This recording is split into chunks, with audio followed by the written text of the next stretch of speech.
into the I-80 Club. Wednesday night in the club. Josh and Jack with you. We appreciate you joining us. I have an A beer. Jack, are you drinking water? Is that straight vodka? Some water, straight vodka. Straight vodka, straight out baby. of the freaking sink upstairs. I wish I had a bigger cup. If you are watching live, you are a patron. If you are listening or watching after the fact, it means that it is Friday or beyond. Or I guess you're a patron that you're just getting around to it on Thursday morning. We appreciate you joining us. We would love to have you as a subscriber, in particular, Jack, because on Saturday night, we will be doing our first Husker watch party of the season. We'll be on for the entirety of Nebraska versus Northern Iowa as the Skurs look to move to 3-0 for the first time in 8 damn years. If you are somebody who's hearing this and you're not a subscriber on Friday or later, it's still not Saturday night. Yeah. And you're somebody who's going to be watching the game, you know, maybe alone or with somebody that doesn't really want to be watching it with you. Like, we get it. That happens. I've been there. Dude, join the club. Saturday night will be fun. It'll be like you're at a watch party. It's going to be a lot more fun. I don't know. I don't like, is it okay to compare it to Manning Cast, Josh, or not? Or should we not? I would say better. I would say like twice as good as the Manning Cast, at least. Twice as good. At least we don't have awkward interviews in the middle of it where people got to plug stuff. Super laggy. There will not be any lag. God. No lag. It'll be great. There wasn't lag this time with the Manning Cast, but the Adam Sandler thing was so awkward, and they're talking over each other, and but anyway, no, it'll be great. Seriously, it's if you don't have any plans for the game and you want to make it in, it's like Northern Iowa, so it feels like kind of a buzzkill after Colorado. Get in the club and watch it with us. There's still time to do it if you're listening to this before Saturday night. Patreon.com/I80 Club, and get in on the watch party with a bunch of Husker fans from all over the country, and Josh and I commenting on it throughout the course live. That should be, you never know what's going to happen on a live show like that. We've done a few of these. The most famous of which is the Minnesota game. Oh, shout out to Jumanji during the Mickey Joseph years, right? Yeah. Oh God, that was rough, but we had a good time, and we obviously had a great time for Colorado and North Dakota State. I felt more prepared for our pods and certainly my radio show because of that. And so, we would love to have you. Patreon.com/ID Club. We always say as low as $5 a month. If you want to join us for that one, you will need to be a member of the $8 tier. Yes. So then you can, because we will be watching it inside of Discord. We will not be watching it on YouTube.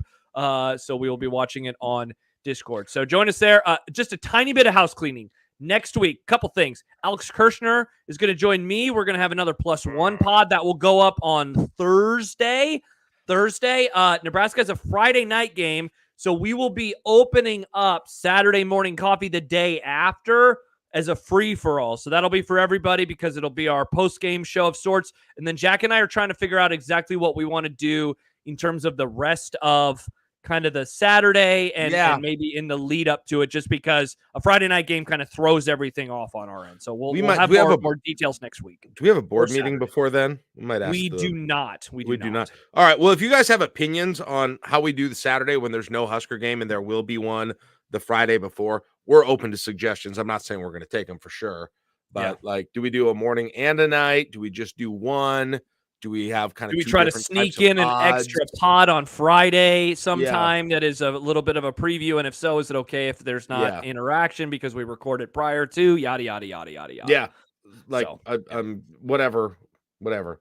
Thanks, Husker for MU says he doesn't have many opinions, and that's the other thing. If you're listening after the fact and you're not a member, we have a live studio audience via Discord that we interact with during the show. If you're a member of the community tier, you can be part of that live. The I80 Club is filmed in front of a live studio audience. We need a laugh track. We do need a laugh track for some of my funny things that don't get appreciated many times on this show. Yeah, like when you say, I have Sirius and I have Spotify, and everyone's like, what an idiot. No, I wasn't thinking of that. I was thinking of more of my, sweet-ass jokes. Oh, my bad.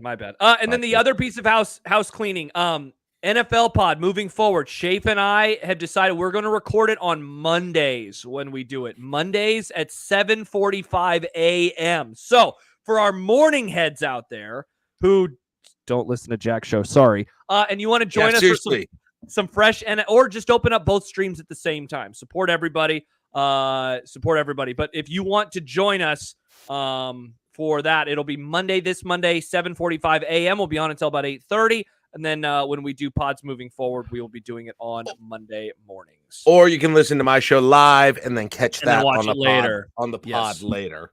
Exactly. Or vice versa, I suppose, but that's not That's not really what I had in mind. So Matt says it's Saturday morning coffee going straight through until Big Red Overreaction starts. Well, Big Red Overreaction will have been the previous night with John Bishop and yours truly, because it'll be a Friday game. Yeah, that's the problem, is there's no game on Saturday. So we've never had this before, so we're trying to figure out how we do our Saturday to best serve our members on Saturday. Yes. So we are open to ideas on that. But I think we'll do the morning no matter what.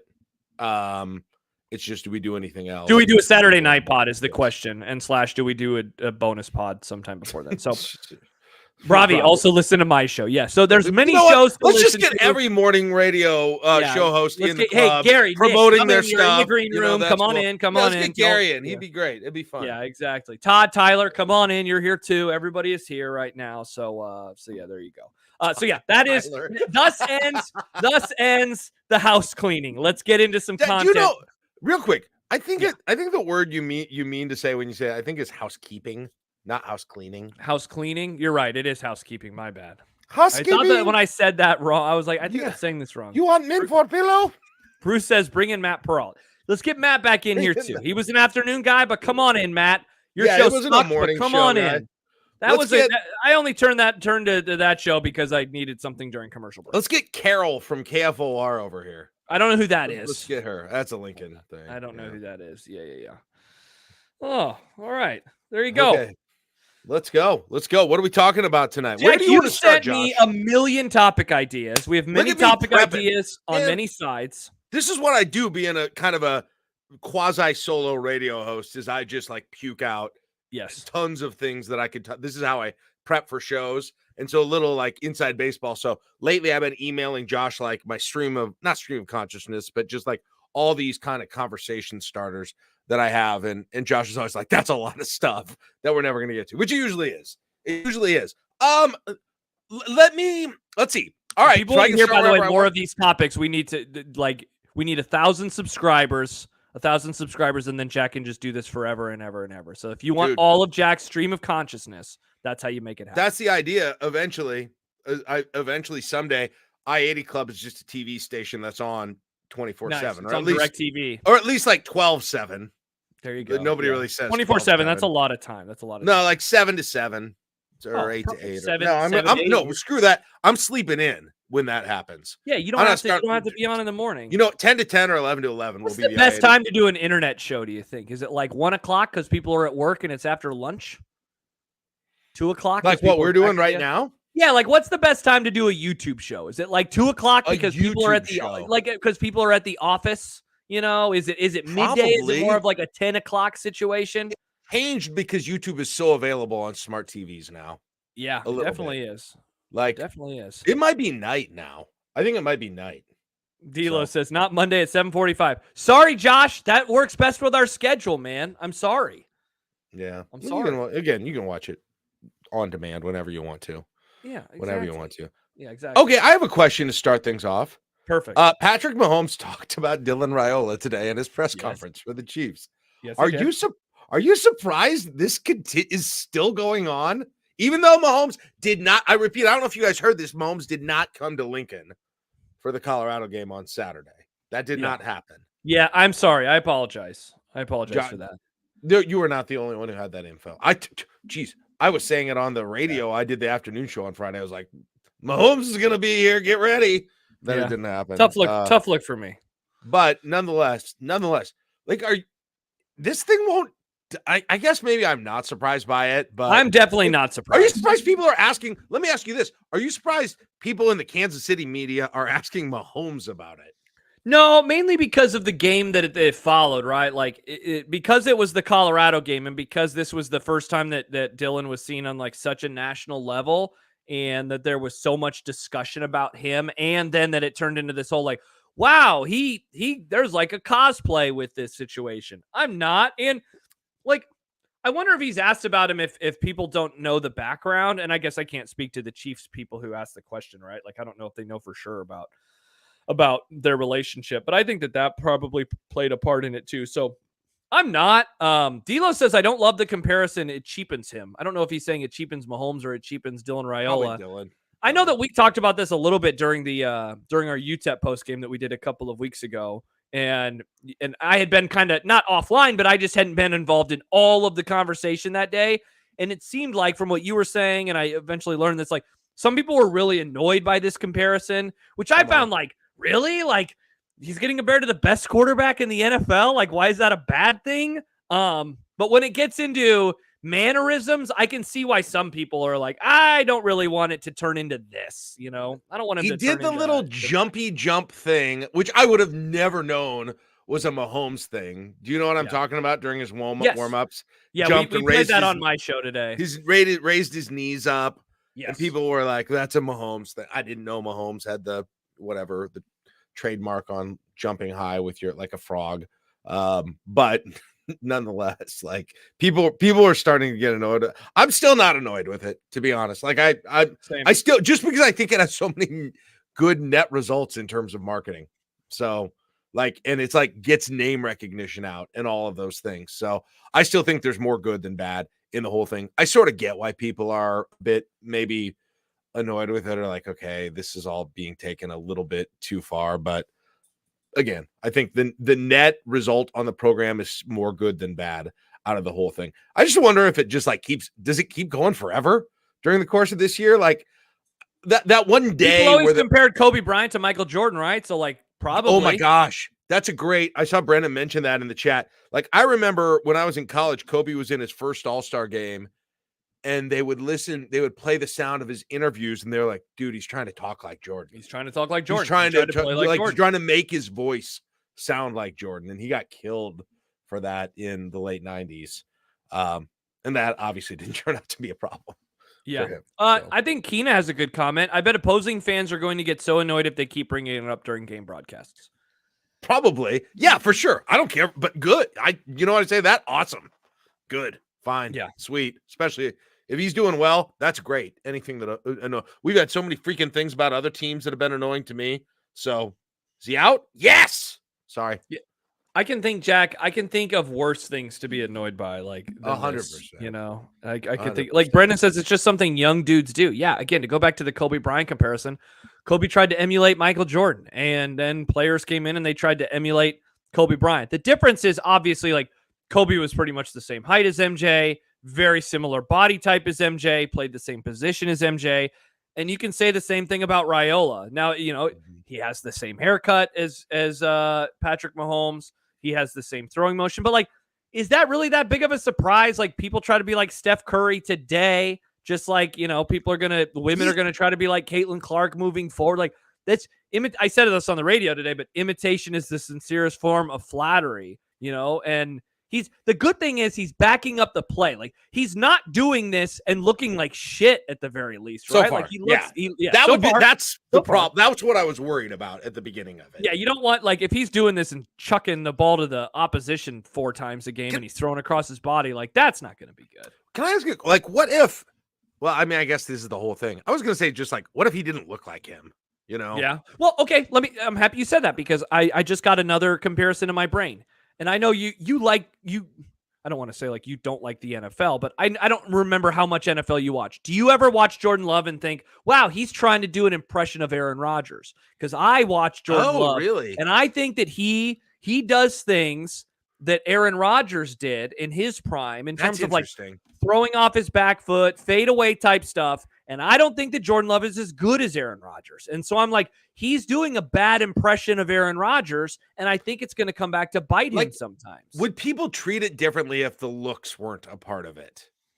And part of that, by the way, he can't control, right? You know what? I bet we wouldn't talk about it as much. I mean, the jumpy thing is one thing, but if he let's say he had a buzz cut and no facial hair, I bet we would barely talk about it. Let's just say this. Let's imagine he was a completely white dude, you know? 100%. Yeah.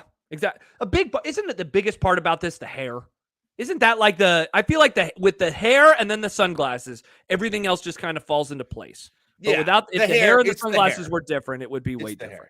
Josh, if he looked like Riker Fife, exactly. Yes, that's exactly kind of what I'm thinking of. If he was a pasty white man, Riker Fife, but he was like, I love Mahomes. I'm going to jump like a frog before the field. Nobody would give a shit. Like, exactly. Riker Fife jumping like a frog. That's all, right? Yep. Like that's it. Yep. Yeah. I really do think that the hair plays such a big part in all of this. Such a big part. Matt, I hope Fedoni starts making people think of Kelsey. That'd be nice. Yeah. Hey, shout out Fedoni. Nice catch over the middle on Saturday. Got hit pretty hard. Got to give him a famous girlfriend. Any of those volleyball players single? Nice.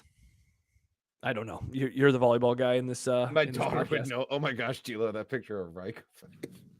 That's from Husker Online, and it is one of my favorite photos of a Husker ever. It is so funny.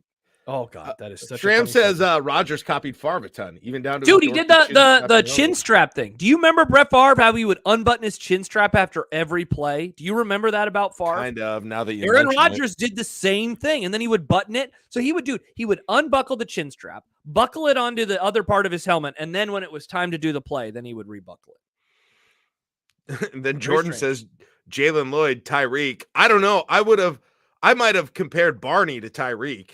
In some ways, I mean, if I was going to have to, who did I ask that today on my this week on my show? I was like, who's the comp for what Barney Barney is one of the few guys that I've seen, and I don't mean he's going to, it's dangerous making comps, but like something about it when he gets the ball, it right away he jumps off the screen when he gets the ball in a way that very few players have for Nebraska. And so I was trying to think like, who is he? Is it Tyreek Hill? Is it something like that? Or is he not? But Tyreek Hill is going for, deep passes. And I don't know if that's who Barney is going to be necessarily. I don't know what the comp. Brennan says Bobby Newcomb. Ravi says Deshaun Jackson. Okay. Maybe that's Gordon says Rashee Rice. And also he's just so freaking tiny. Rashid Rice. I don't feel like he looks like Tyreek Hill. Tyreek Hill is fast, but he's also short and like kind of But he's thick. Yeah, he really is. Yeah, that's probably one of, and Tyreek Hill is one of one. And also, he makes most of his bones on deep passes. Yeah, which so far, right now, Barney may eventually, but what I've seen from him, it's him kind of running in traffic. Basically. Tyreek does this thing that nobody else does, where he gets the ball and he like kind of turns and faces the defense, and then he just kind of stands there, and then he figures out which way he's going to go, and the whole defense freezes. Like, Tyreek Hill is one of the most unique players that I've ever watched play. Oh, yeah. D'Lo says what someone said during our last podcast. Maybe it was him, that he was what Tyjon Lindsey was supposed to be. Yes. 100%. Who was also tiny. Yeah, for sure. It's such a bummer. Like, we talked a little bit about this on Sunday morning, but all the penalties, like, first of all, they grinded the game to a freaking halt in the second half. But man, Jack, don't you wish like one or two of those long plays, like, could have happened just to see what the total yardage looked like? Like, it's interesting. I've seen a couple of like the advanced metrics about Nebraska this week, and some of them, because it's like opponent adjusted, and it's like their offense is still fair. It's not even average. It's below average according to some of these websites. And I'm like, yeah, but man, it looked a lot better than a below average offense on Saturday. Well, it's just that, penalties are gonna hold you back. And they legit didn't try for a quarter and a half in the first game of the year, too. Yeah, for sure. For sure. So that doesn't. Here's something interesting, Josh. I asked the question during halftime. We've brought it up a couple other times. I was like, does this Nebraska defense have the chance to be an elite defense? And then I got to thinking this week, like, okay, what do I even mean by that exactly? Like, I know obviously a word. That's like that's a good. Elite is super subjective in saying that. And so I pulled up like last year. I was like, okay, what kind of a comp do you want for an elite defense last? Like my first thought was okay, Iowa, right? What's the ultimate stat, do you think, for evaluating a defense? Like total yards per play? Points per game. Points per game. And I don't okay. Or I guess it would be points or yards per play. Yards per play is really good. Points per possession, like yeah. And I don't have that, like, so I'm just on Sports Reference. So I have points per game. Yeah. So I definitely like looking at points per game more than yards per game. I think points per game is going to help tell a better story. Number one last year was Michigan at 10.4 points. Okay. Yeah. Ohio State was 2 at 11.2. Penn State was 3 at 13.5. This is in the Big Ten. This is the nation. A lot of Big Ten. Iowa was 4th at 14.8. That's the range, I think, right? Yeah. In the Big Ten, between 10 and 15 points per game. By the way, now, Nebraska was 13th in the nation at 18.3 last year. So, statistically, they weren't actually far if you're using that as the method. The method. Like a small improvement from last year, and that stat gets you, if we call elite 10 to 15 for the purposes of this discussion, it's just a field goal a game, essentially. Husker for MU, he gives a few. He says yards per play, success rate, and points per drive. Success rate is a very good one, and like the defensive term for that is certainly stop rate. The number of possessions that a team has where they are successful or unsuccessful versus you. Right now, Jack, I believe that Nebraska's stop rate number is 88%.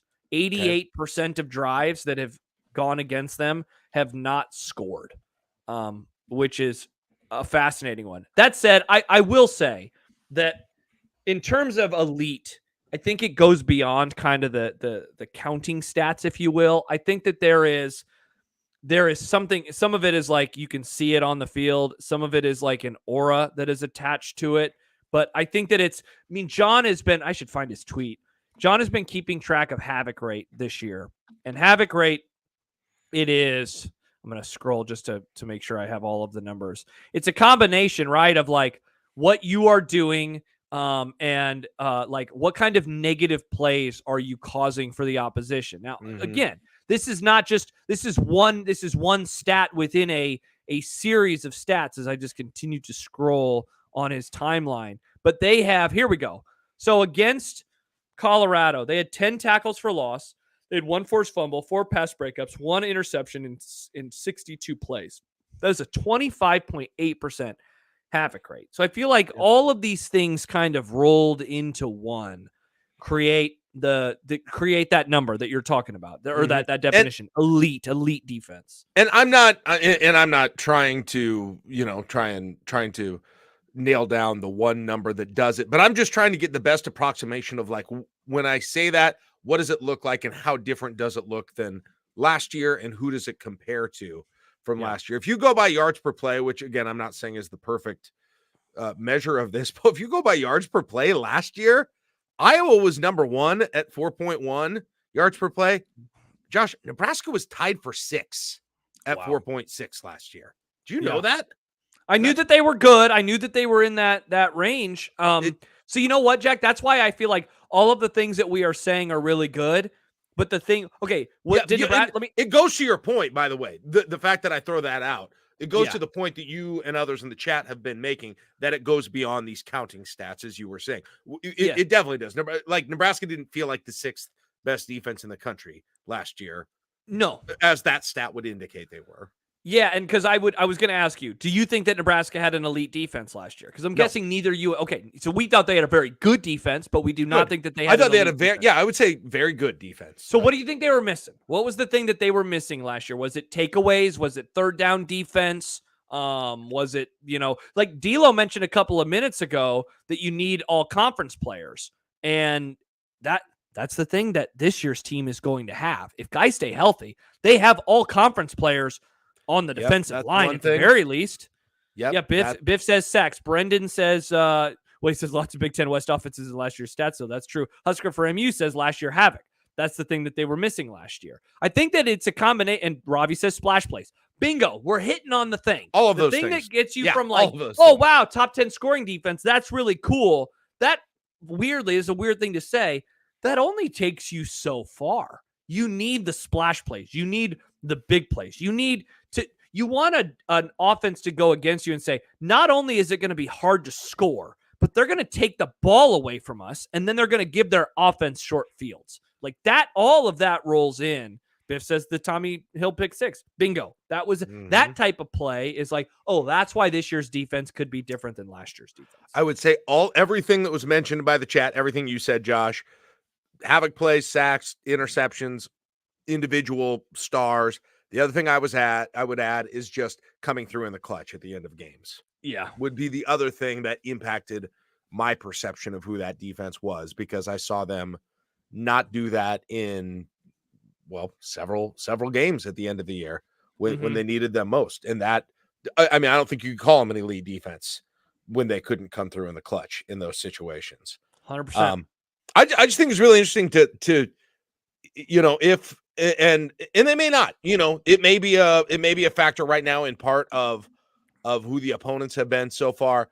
But like Josh, like we were talking about on the actually on the Inside Information channel today, just like it feels based on personnel like this is going to be Rhule's best defense in a while. That's what it feels like to me. And you've got Tony White here now. I don't know if he's here next year, so you may have a new defensive coordinator.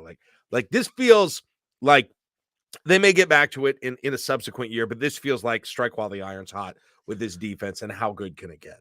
100%. 100%. Real quick for it, because I want to get into something else. But Jordan says not being put in terrible situation all the damn time helps too. It does. And like that's the other part of this is like Nebraska's defense last year. Pick six. Yeah, in a way, the defense last year, like they did as well as they could have. And I know that they weren't perfect all the time, but some of the issues were that the offense was bad. But Jack, what you just said, I know is something that we want to talk about, and that's the idea of like this window of time, and some of the stuff that Rhule said about Dylan Raiola earlier this week. I mean, just really, really interesting because, we spent so much of the offseason kind of hemming and hawing and wondering when Rhule was going to announce that Dylan Raiola was a starter. And I know you and I, and certainly John and I have been joking about the whole, like, yeah, Dylan was really good. But also don't forget about Heinrich Harburg. He's had a good practice too. And Daniel Kalen, he's been good.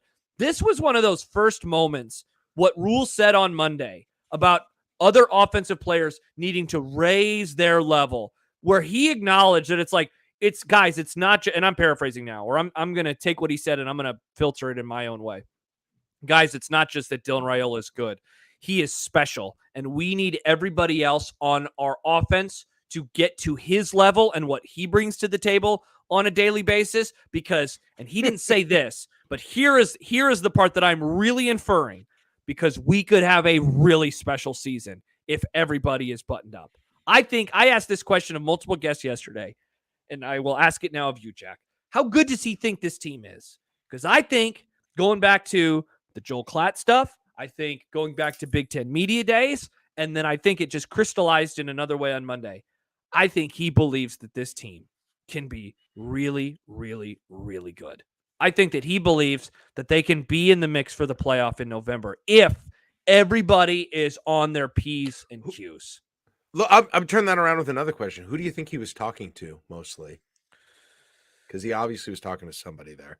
Yeah, well, Masturbator says wide receiver play has been underwhelming. Is it the wide receivers? Like, first of all, I'll disagree with that premise a little bit. Like, I thought that the wide receivers were awesome in the first game. I don't really think that they were underwhelming. And there's a world, again, without a couple penalties where we're like, holy shit, Barney is like the best player on the entire offense outside of Dylan Raiola. But is he talking about the receivers? Is he talking about I don't know. Is he talking about the line? Is he talking about the line? Like, Dylan Raiola, like, how many times did he avoid sacks just because of his ability and his vision in the backfield, right? Yeah. I'm just curious who he was. That's a fun question. What he's thinking of when he says that, because I don't know for sure, just myself.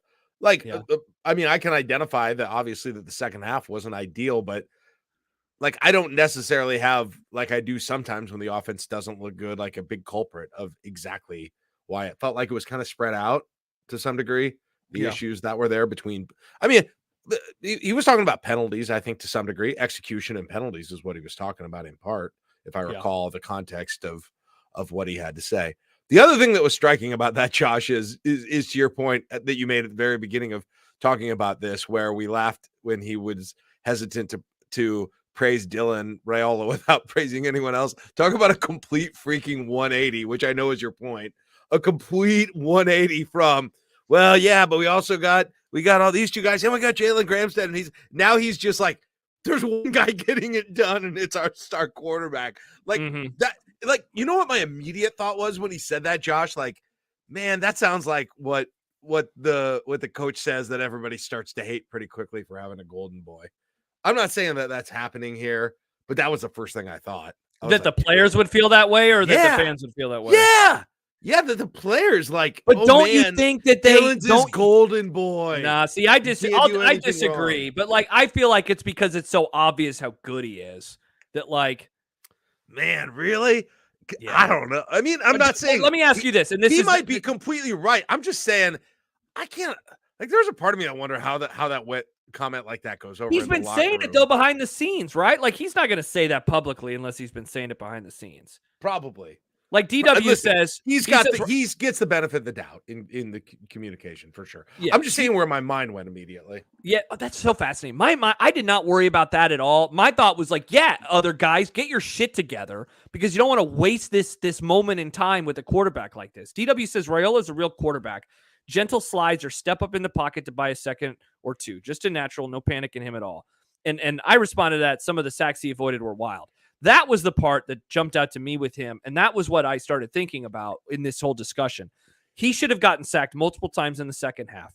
And he stepped up and he avoided guys that he had no business avoiding. And certainly the true freshman, hell, Heinrich Harburg, man, like no offense, but it's like I've watched quarterbacks for years around this place that have not avoided the sacks that could have been there. And so when I heard him say that, I think everybody understands. Like, but look, it's easy for me to say that because I'm not in the locker room, but I'm watching this guy, Jack, and I think this is the dude. This is exactly what we all thought that he could be. And if they're unable to win as many football games, because, like Jay Cutler was at Vanderbilt. Vanderbilt sucked ass the entire time he was there, and it's like some players are just so much better than everybody else. But I think he believes that they have good players around him and that he doesn't want them to be that bad. If it is something that was already understood, that means that he has been looking the part constantly in practice with everything, that he's been like very impressive in everything that he's done. And he very well, I mean, like he probably has been. It's still hard because we've only seen we've seen him in these 2 games, And so there's still that little part of doubt, not doubt about how good he is. I think he's incredibly good, but just like, well, is it not going to be nearly as perfect or as clean when he gets up against tougher defenses going forward? And it might be that way, but if it's being interpreted the way that you're interpreting it, and I think a lot of other people in the chat are interpreting too, maybe it's just that obvious. It's just that freaking obvious in practice, in fall camp, that this dude is at a level. Well, would it surprise you if it wasn't to the point that the upperclassmen are just like, yep, he's the man, right? So let me ask you this: why wouldn't it be obvious if it's been obvious in the games, right? Like, why wouldn't it have already been obvious to everybody? If it's I was just saying because maybe the games have gone really well because of who the opponents are. Yeah. Keena says, I have a theory that all the Rhule strategy with Dylan, not naming him starter, not putting him in the chasing 3, etc., has been to let Dylan prove how great he is to the rest of the team before the rest of the world saw it. Maybe that's very thoughtful, Keena. That could very well be it. And he's now done that. And maybe he says what he said this time because he's convinced that what Keena said has happened. Yeah. I think he looks at his team right now, and I think he says, this defense can win us a ton of games. It can. The defense alone is going to win Nebraska. Like if Harburg was the starter, they would win at least 6 or 7 games, right? Like I think he believes that. I think he believes that they would scratch and claw, but they would get to a bowl game. And then you have this quarterback, and you're like, okay, if we can get to 6 or 7 with a runner out there, we have this quarterback that can get us to 8 or 9. Right. But I don't think he wants 8 or 9. I don't think he wants 8 or 9. You think he is thinking ceiling wise something crazy? Yes. Is what you're saying. I think he thinks that they can win 10 football games and go to the playoff. I think that he thinks that if things break right, that they could go to the playoff. I do. Maybe I'm inferring way too much, but I know that he's liked this team for months. You might be right. Yeah. You might be right.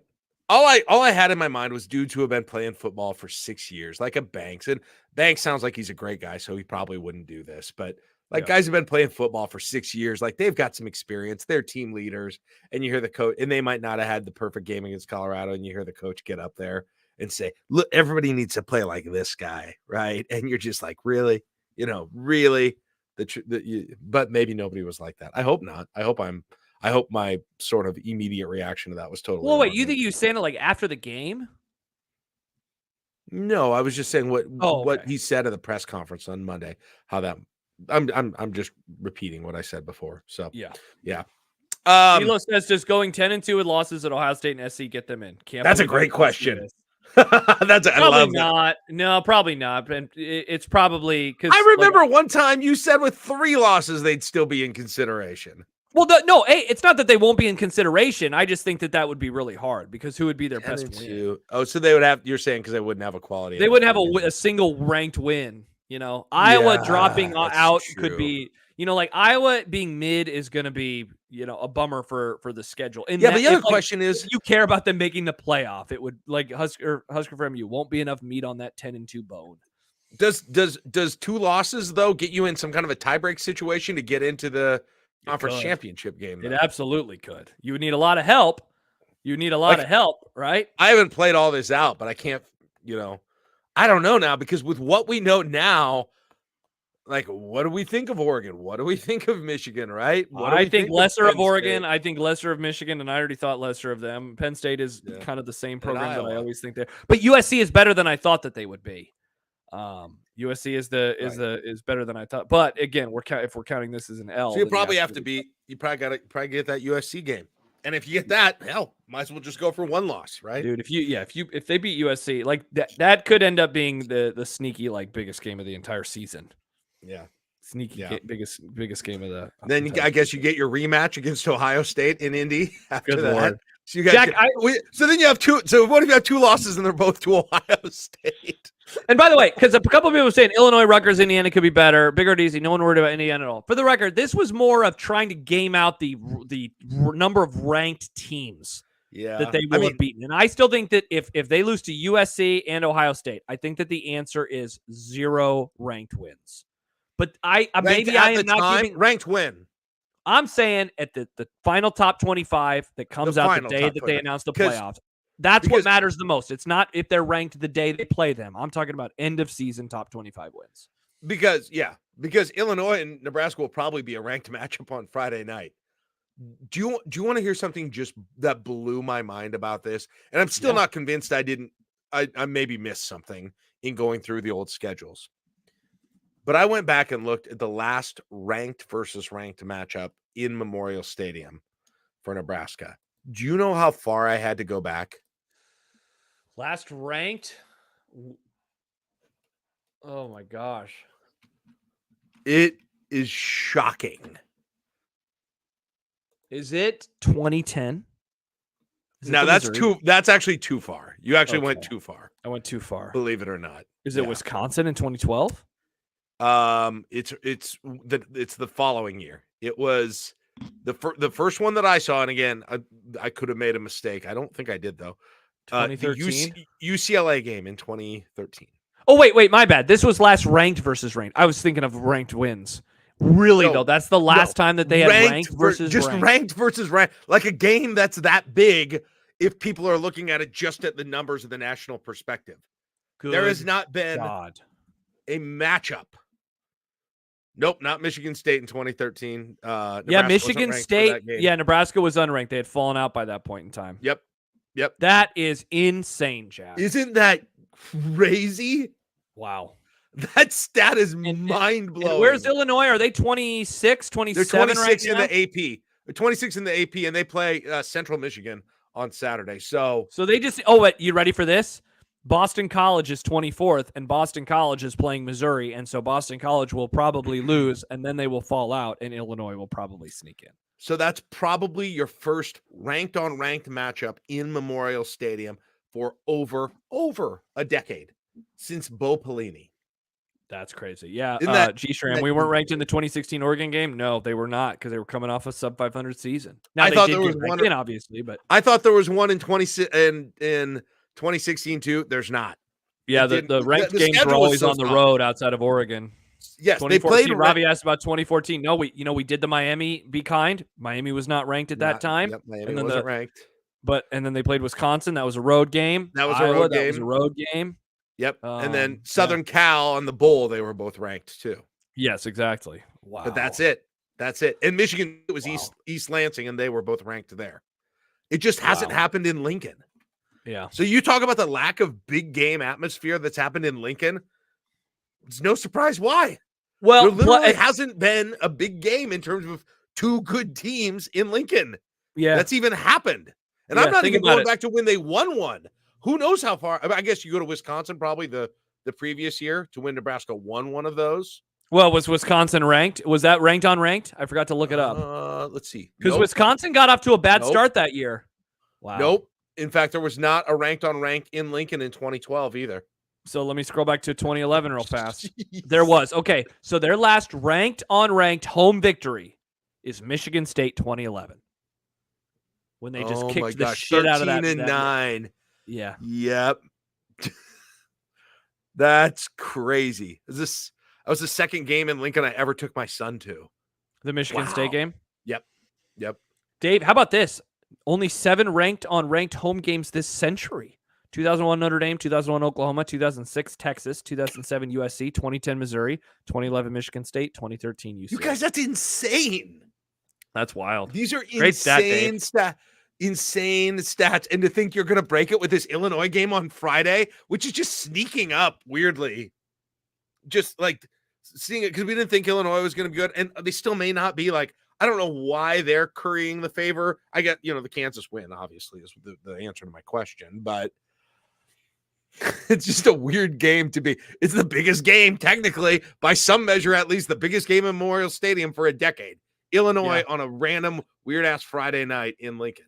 Man, Rhule has to love this stuff, right? That they're going to get their full attention now. Like, it would have been just pomp and circumstance, 400 sellout, and now it's going to be like, guys, well, okay, I mean, this is an easy sell to the team. Guys, we played like shit last year in the fourth quarter. We turned the ball over 1 million times, and we stopped them at the 1 early in the game. There's a real world where that game goes the entire different way and we lose it. You have to focus every single thing on this game. And I don't think Purdue's going to win this weekend. But Jack, if Purdue beats Notre Dame, suddenly it's like, hey, you got to respect them a little bit more too. Matt brings up Indiana. He says they could be a good team. Rutgers not bad. Iowa won't be a bad win. Like their schedule, well, I still don't think it's enough for the playoff conversation that we were having. It's definitely good enough to force the team to like focus on every single game in front of and like give me they should have to focus on everything anyway. Like they haven't made a bowl in 8 years. It's a great point, especially for the Illinois game, Josh. Like that game, all of a sudden,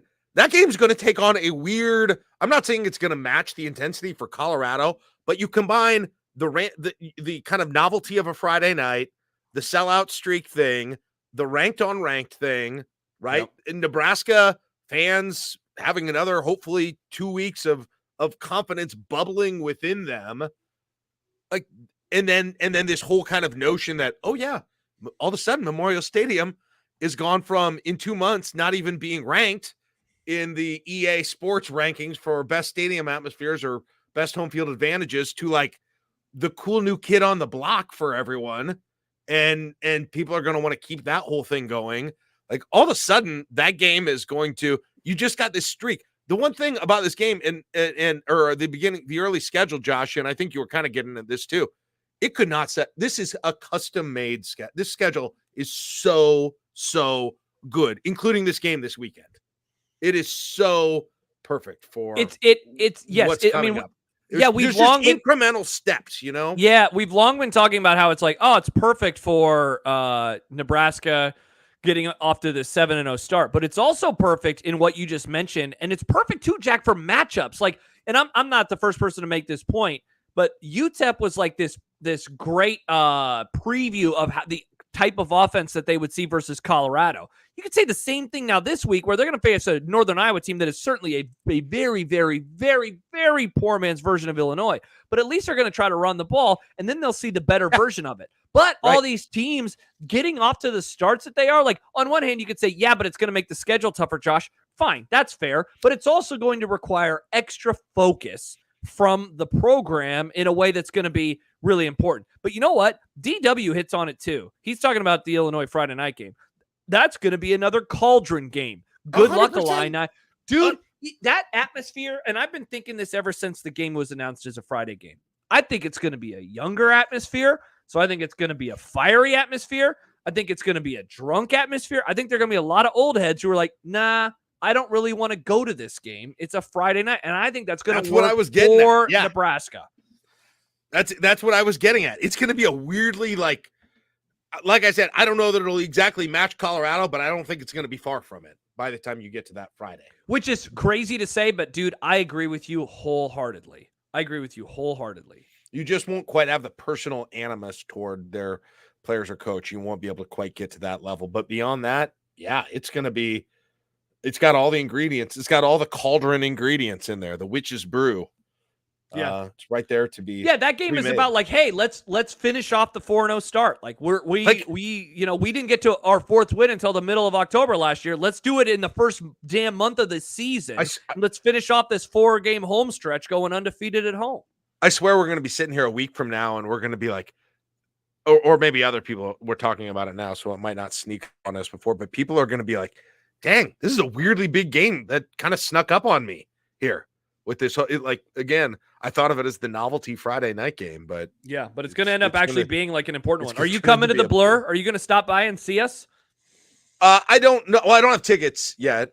Well, one of my sales director didn't she reach out to you and say, to Blur, not for the football game? That's what I'm saying. Are you going to stop by to Blur? Oh, and if I went there and even if I didn't have tickets to the game, I don't know. Just get a press pass. Just come hang out with us in the press box. I'm not sitting in the hell. No, Jack, get the press pass. No, Jack, listen, get the press pass, and then you and I can just go to the roof, and then we can just hang out on the roof. Is the roof a thing again? Because for a while they closed up the roof. Oh, I thought that they because I see people going out taking photos out there. It very well could be. It was the place that I went for all of the 2009 and 2010 and 2011 seasons, and then I quit going to the press box. We could do a halftime pod. We could do a halftime pod on StreamYard for everybody. How fun would that be? We could hop on YouTube. Hey, everybody, it's halftime for Memorial Stadium. Or maybe I'll get tickets. Although Jack's losing his absolute mind right now. This is fun.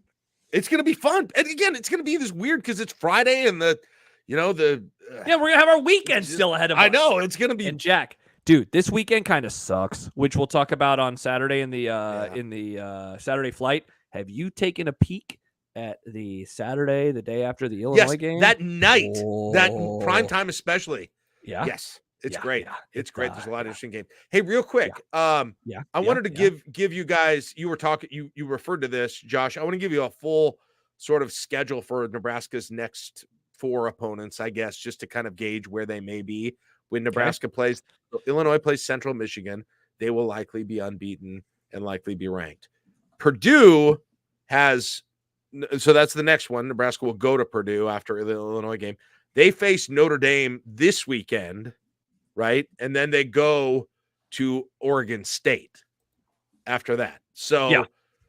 And Oregon State's playing the Civil War this weekekend.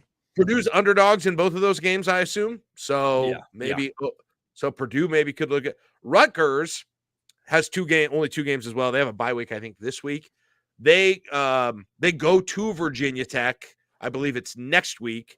And then they've got Washington coming into Piscataway. What a weird freaking game.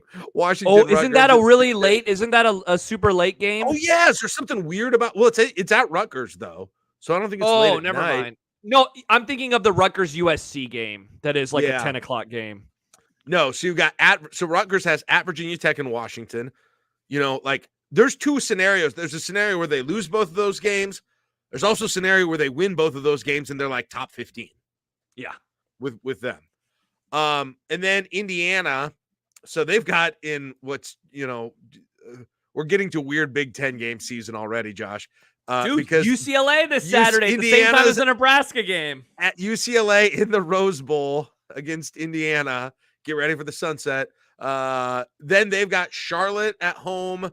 They've got Maryland at home. And they've got at Northwestern. So be ready if Indiana somehow beats UCLA. Yeah. Be ready because they're favored. I don't know about Maryland in Bloomington. Indiana will probably be favored in that. Like, they may be favored for the rest of those games. And, they may be 6-0 when you go to Bloomington. That's at least possible. I'll be honest. I have gotten to this point looking at the schedule. Rutgers, Washington is Friday night, as Adam just pointed out. That's good to know. Well, real quick, let me look this up. Rutgers at USC. Rutgers at USC is also a Friday night game. That is they have 2 Friday night games? Wow. Yeah, that is the 25th. The Washington. Now that I think people are mixing this up. They don't play Washington this year, or unless it's really quick. No, wait, just a sec. Did I? That's in Piscataway. I was looking at Rutgers at the West Coast team. Oh, so gotcha. Yeah, They are playing. So they do have Washington. 2 Friday. Yeah, they do have 2 Friday games. That's funny. But Jack, I've started thinking, and look, this is putting the cart way ahead of the horse.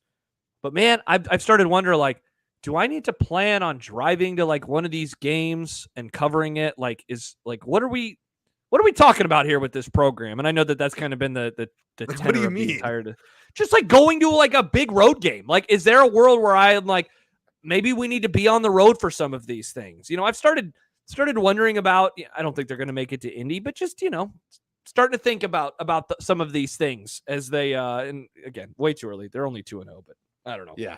Yeah, could be fun. Indiana's D'Lo said Indiana's an intriguing roadie. It is. People have been looking ahead to that game for a while. Yes. That was the one game of all the games that we have talked about tonight, and how like that game is going to be bigger than maybe we expected. Indiana is not that. Indiana has been the game that people have been pointing at for months as the potential, pebble in the shoe of getting to 7-0, which makes sense, right? It's the last one. Since I predicted 6-1, I didn't predict a specific game they were going to lose, but that's probably what it would have been. Yeah, is that Indiana game, and plus, by the time, I mean, who knows how many weird ass things Cignetti is going to do between now and then? It's going to be a lot, I promise. Cignetti is going to be just a complete weirdo. That week will be fun because we'll pay attention to him more, and so we can hear how much of a freak he is. So that'll be a great time. It'll be good. It'll be very good. Connor says I-80 on the road. Yeah, that'd be fun. That would be fun. I got a question for you, Josh, before we end. I was thinking about this listening to one of the many podcasts, college football podcasts that I listened to, and they were already, they were doing what, we were doing it with Nebraska, sort of breaking down what the record would have to be, but they were talking about whether Notre Dame's eliminated or not from the playoff and if they could get in. And I guess I'm curious, it's way too early to really make a definite assessment of this, but what is your kind of how are you liking the college football season with the playoff hanging over it thus far? And again, I realize that could certainly change. It'll be more intense in the coming weeks, but there's been a little bit of a taste of it so far. Yeah, I like it in the standpoint of I just can't wait to see how it plays out. I don't like it from the standpoint of Florida State loss, what does it mean for their playoff? Notre Dame loss, what does it mean for their playoff? I am not engaging in any of like the articles on what will this mean for them playoff-wise, but I do think who knows? Yeah, exactly. Like, it doesn't exist in a vacuum. It's not 11-1 Notre Dame. It's 11-1 Notre Dame quota. Yeah, correct. And I know I guess we kind of did that with Nebraska at 10-2, but like it just disregard that though. It's okay when we do, but it just doesn't exist in a vacuum. Like you can't say they wouldn't deserve it. How do you know? What if everyone's 9-3? So I don't like it from that perspective. But I don't know. I'm more excited for just how it plays out on the field, but that is the one kind of content that I have found myself like, I don't really click on it. Like there was Florida State stuff after week 0. And I was like, I'm not going to read this article. I don't give a shit. Like we'll see it happen. I agree. I agree. I love that the CFP is hanging over everything. I mean, certainly Jack, if Nebraska did this stuff a year ago or any time in the last decade, if they were 2-0, you know what we would not be doing on the I-80 Club? We would not be saying, can they make the playoff? No, the answer would have been, hell no, they can't make the playoff. Right. But now we can. And that is the difference that I really, really enjoy. I agree. I completely agree with you on that part of it. There's just going to be, it goes two ways with, a loss doesn't ruin your season anymore, right? People were saying that after Florida State lost the first game. Yeah. And maybe with Notre Dame. But the other thing is, the other thing is there are more relevant games that would have been irrelevant later in the season now, right? Yeah. To the postseason. And that's the counterweight to that whole thing. So that's the part that I am most jacked for is that stuff. But that's not going to be something that plays out until November. Team like, again, Nebraska can, and there's probably another 20 teams that are in Nebraska's shoes where it's like they can think about it where they never could have thought about it in a normal year as well. Like Iowa State, maybe somebody like that, right? And then the other part I think that is kind of like is maybe even more fun than I realized, like the whole Northern Illinois of it all, right? To win that, and then now all of a sudden it's like, whoa, like they're in the MAC. They don't have another, like all of a sudden with that win, you never thought they had any chance of getting in because they were going to lose that game, but all of a sudden if they're that good to beat Notre Dame, hell, maybe it's them, right? Maybe it's Boise. Like that whole one spot for the group of 6 team, that's kind of intriguing to me even now, I think. Like that, right? I Like actually do like that speculation, I would in say. theory, Northern Illinois is like easily the most accomplished team in the G5 right now. Like they should absolutely be in the playoff. But now they have to take care of business, which it's funny because they were not a team that was mentioned at all when we did our preseason picks, So it's like, but they have the best win now of any G5 in the entire country. They have the best win. And they probably will have the best win, period. No one will have a better win, but could they keep it up? But or are they going to lose a few games? The idea of like Liberty and App State being kind of an elimination game for the playoff whenever those two play. That game is pretty soon, I think. It's within the next few weeks. Like that's pretty cool, I think. Jordan says, or maybe Notre Dame was just that bad. Exactly. And we'll learn that over the course of the season, too. Maybe Purdue's going to freaking smoke them this weekend. That would be hilarious. DW says this new 12-team deal is awesome. From late October on, it's going to be fun. Yeah, that's the part. I don't want to fast forward because then that would make I don't either. And I don't weeks are going to be nuts, Jack. They're going to be bonkers because it's going to be like, wow, this is an elimination game because the loser would have 4 losses or the loser would have 3 losses or whatever it is. Yeah, I want to go through it and see what I think. I don't know what I will. Because I agree with you. There's some of it I like, some of it that I don't right now. But I think the thing that will override the most of it is that there are going to be more teams with more hope for longer.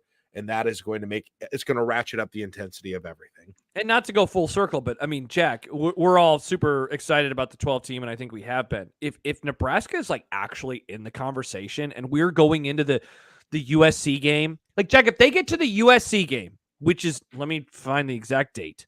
Real fast. If they get to the USC game, which is on November 16th, and they have 1 loss ahead of that football game, they won't just be in the playoff mix. They'll be like high up in the rankings. And it's like, can you imagine? Like we've always dreamed of, how fun would it be if Nebraska was hosting a playoff game or playing in a playoff game? What if they're good enough where you and I are doing November 16th coffee shows and we're like, oh my gosh, you need X, Y, and Z to happen. But also, you need Nebraska to beat you. Like it's they'll just be who you're rooting for.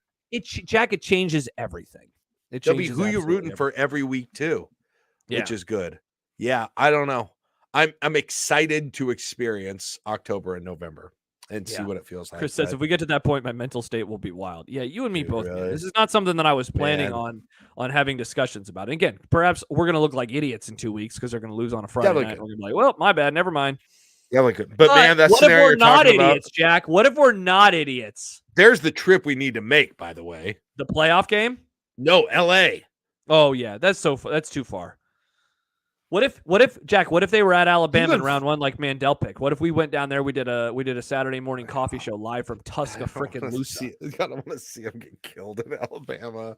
Are we sure Alabama's that good? They were like basically tied for like 3 quarters, and then they scored 5 touchdowns in 6 minutes. Are we sure they're that good? Maybe. Maybe there's nobody I should be afraid of. Maybe it's a new era. There's nobody. Yes, there you go, Jack. That's the positivity that I like to hear. Let's see. That's the positivity. We'll see. Yeah, indeed. Hey, wanted to give a shout out to Keena, who helped us out with our new layout for the Wednesday night into club. It looks way better than the old one. Thank you so much to Keena. Thank you to I don't remember who it was, Matt maybe, who originally reached out and said, hey, could you make the letters on the bottom part a little easier to read because of the whole blue and red situation? Thank you to Keena. Very, very, very much appreciated. As we it looks better. Look a little bit better than Josh's original design. Yeah. So thank you to Keena. Jack, do we want to, before we go, mention the pick'em at all? Yeah, I mean, I think you can mention it if you want. Well, I feel like this is your baby. The pick'em? Yeah. I'm not even in it. I don't know anything about it. You're not in it this year? No, I missed the first one, and then I was like, do you get to drop the first week out? And you were like, no. And so I was like, oh, well, I guess I'm not doing it this year.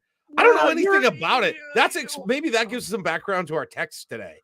I am very out of the loop on the pick'em. Yeah, you were the one who wanted us to do this originally last year. I know. I screwed it up. I wish I had remembered. That week was crazy. That was when my whole life changed at work. So I missed it. So I didn't get in. So are we just leave? Should we just not say anything then and just leave it? Well, I don't know what there's to say now. I think people doing it are doing it, and that's cool. So keep doing it, I suppose, right? unless there's something I don't know that needs to be said. Well, we were okay. So cards on the table. It costs money to do the pick'em. Jack didn't realize that it cost money or that it was going to cost that much money. I didn't realize that there were free ones that we could use because the issue is having a host site where we can pick against the spread. So the thought was, do we start a new one and a different one, and then we just keep the standings so we can do it for free instead of spending money? But I thought you were like really not wanting to spend money, so now I wish that I wouldn't have. I don't want to pull it back on people if they already started. All right, never mind. Never ignore this. Don't even listen to anything. Sorry if I didn't communicate that very well, but.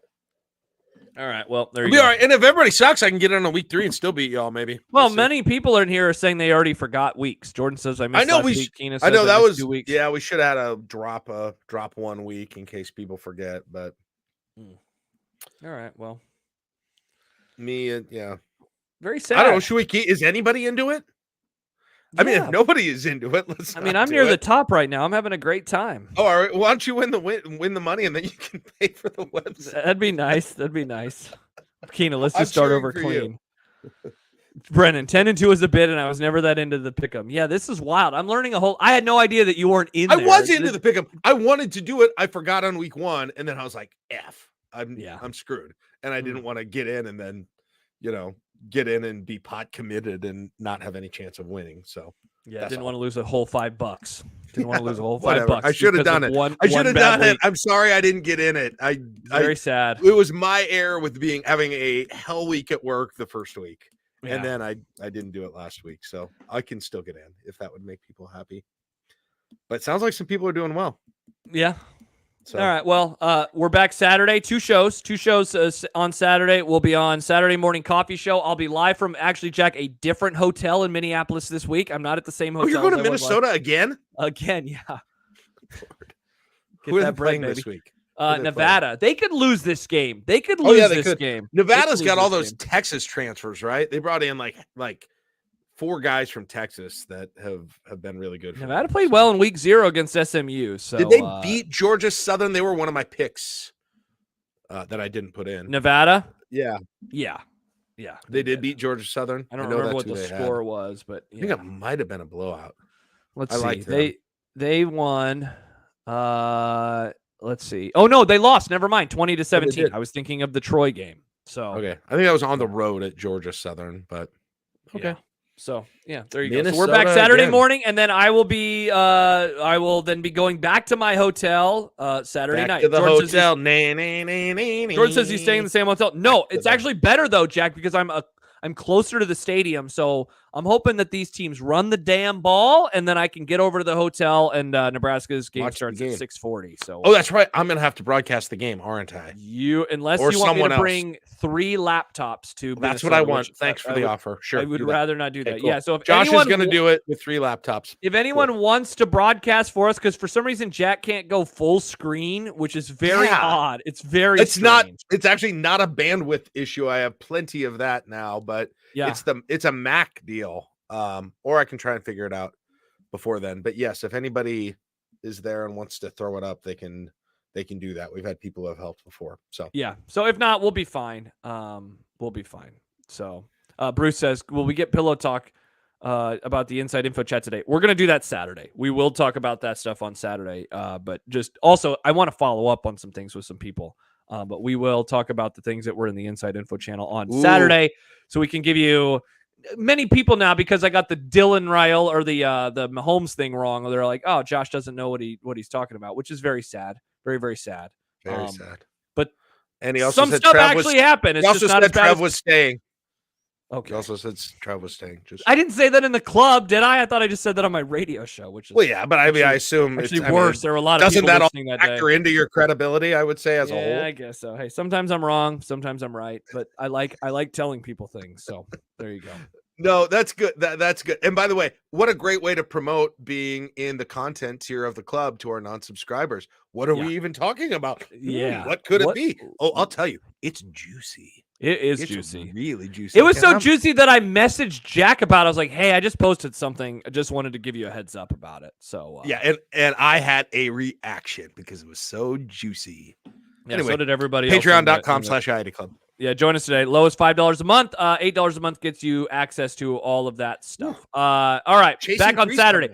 Saturday morning coffee show. Watch party Saturday night at 6:30-ish before the game. We would love to have you as a member of the ID Club, and then more pods coming next week. Jack? Goodbye. Josh? Goodbye. Goodbye. Oh, hold on. Not yet.